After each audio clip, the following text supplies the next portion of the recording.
So I think I've found the future best goalkeeper in the world when Courtois comes off the throne, and that is Eintracht Frankfurt's recently turned 22-year-old 6'6" Brazilian goalkeeper Kawã Santos. Now, despite only being signed in the summer from Flamengo for a fee of around £1 million,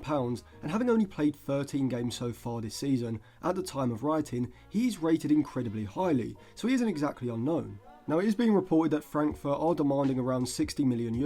which is around £51 million, but considering they already have Kevin Trapp, who has been the number one for most of the season, I'm thinking surely they would sell for less than that, as I would value Kawã Santos at between £30 to £35 million.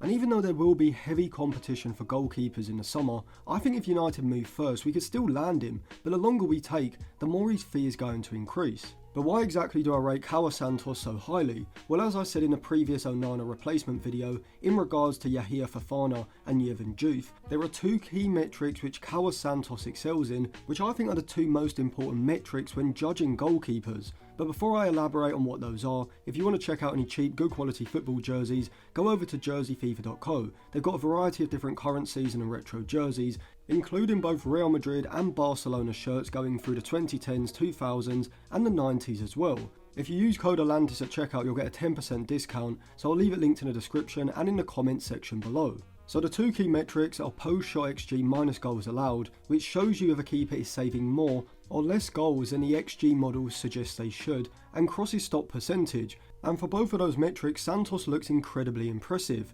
ranking in the 96th percentile for his post-shot XG minus goals allowed, recording an overperformance of 0.32 per 90, whilst also ranking in the top 1%, not just for the percentage of crosses he stopped, but also the total volume of crosses that he stopped, alongside ranking in the 85th percentile for his defensive actions outside of the box. Now, I should say that this is only from the 1,125 minutes he's played this season for Eintracht Frankfurt, and if he was to move to the Premier League, I do think he may need 3 to 6 months as an adaptation period, but I think he would be worth it. And so statistically, this does tell me that Kawã Santos is already one of the most complete goalkeepers in world football. He's a very good shot stopper, as his post-shot XG overperformance suggests, highly competent when it comes to his positioning at the near post, is quick across the ground when needing to move over shorter distances, as well as when it comes to him having to use his reflexes to make saves from short range. Now, in contrast to Andre Onana, Santos does have a firm parry when he is getting down to make saves, and so I would liken him to Courtois and Alisson in this regard.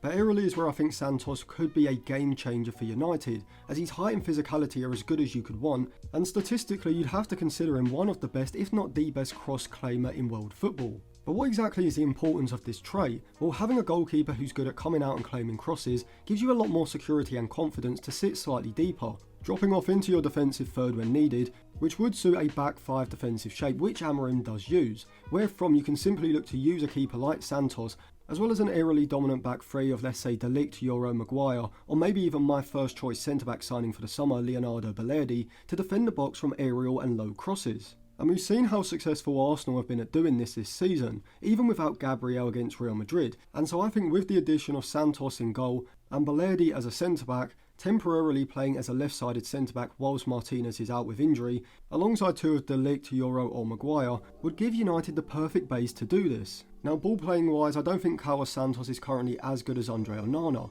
but I do think he's better technically than either Fofana or Diouf. Not to the level of Diogo Costa, especially when it comes to his longer passes upfield, but he is composed when he's receiving the ball inside of his own box and being able to play round pressure without looking overly uncomfortable, as someone like Bayondir does. He's capable of a subtle dink over a pressing player, as well as breaking the lines with short passes between pressing players, and so he is the type of goalkeeper that could be used as a spare man in build-up. Sweeping wise, he's pretty good as well, being quick to come outside of his box to make a clearance when needed, which is going to be a requirement for the next United keeper to have, if Amorim does want to squeeze the back line as high up as possible, in order to keep the press vertically compact. And as a comparison, I would say that Santos does give me the same sort of vibe as Alisson at Roma, someone who already looks like he has all the attributes to be one of the best goalkeepers in the world. The only obstacle would be the price that Frankfurt would demand. Over £40 million is definitely too much, and so in that scenario, what are the other options? Well, my second choice to Santos would be Joan Garcia of Espanyol, who is 23-24 at the start of May and has a release clause of just £21 million. And like Santos, Garcia checks the boxes statistically, ranking around the 90th percentile for both his post-shot XG minus goals allowed, with plus 0.25 per 90, and for the percentage of crosses he has stopped, with 9.5%. Now from the eye test you can clearly see that he's a very good shot stopper, able to utilise his quick footwork to shift across the line quickly, also having excellent reflexes from short range shots. He's also pretty quick off his line when having to rush out and close down the angle in a 1v1, and overall he's a type of goalkeeper that throughout the season is capable of putting in quite a few match-winning displays, making big saves in pressurised situations, both from open play and from penalties. Overall I think his handling is pretty good, able to either parry a shot away from danger or catch and hold on to the ball, which is something that we've seen Andre Onana struggle with this season. I think Garcia is more prone to an erratic save here and there compared with Kawã Santos, but I certainly wouldn't say it's a weakness. In comparison to Santos, he isn't as aerially or physically dominant, so whilst in La Liga Garcia is an excellent cross-claimer,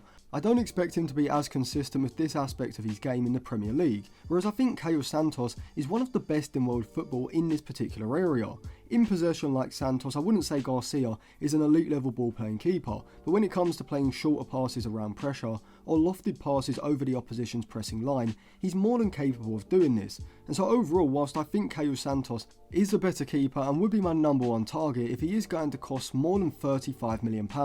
I'd probably go with Joan Garcia instead. Now there are some other options which I did mention in that previous goalkeeper analysis video, I'll leave that linked in the eye above, and they are Lucas Chevalier, Yevhen Juve and Yahia Fofana. Out of those three I do think Lucas Chevalier is the one with the highest potential, and I would put him on the same level as both Kawã Santos and Joan Garcia in terms of having the potential to be an elite level goalkeeper. Whilst I think he's probably marginally the best ball playing goalkeeper out of those three, both Garcia and Santos are superior cross claimers and are significantly more dominant inside of their box, with this being Chevalier's main area that he needs to improve, which can be seen as whilst Garcia and Santos rank very highly for their cross claiming percentage, Chevalier ranks slightly below the median in the 44th percentile. But shot stopping wise, however, I think he's as good as Santos and Garcia, arguably having the best reflexes of the three, which enables him to use his quick reactions to make goal line saves from short distances. The issue with Chevalier would be the price. I think Lille will likely demand between £30 to £35 million, and so depending on how much Kawã Santos costs, I do think he would be the better option. With Joan Garcia's release clause of £21 million also a factor in why I would put him ahead of Chevalier, alongside being a more dominant cross-claimer as well. Yahia Fofana and Yevhen Juve are also two cheaper options, with both likely costing somewhere between £10 to £15 million each. Fofana, like Kawã Santos, ranks very highly for both his post-shot XG minus goals allowed and the percentage of crosses he has stopped, the 96th and the 88th percentile respectively, stemming from his tall and physically dominant stature. Juve, like the others, is also a very good shot stopper statistically, ranking very highly in the 98th percentile, but he sits around average for the percentage of crosses he has stopped, which does give Fofana a slight advantage. Now I don't think either of these two are going to be as good as Santos, Garcia or Chevalier, but at the moment both are performing at a very high level. But it should be said that this is Fofana's first real breakout season, and he hasn't been doing it for as long as some of the other keepers on this list, though he is still fairly young for a goalkeeper. But I do prefer all of these options to someone like Diogo Costa, who whilst being one of the best ball playing keepers in world football, with his long range passing being something that could be used as a creative weapon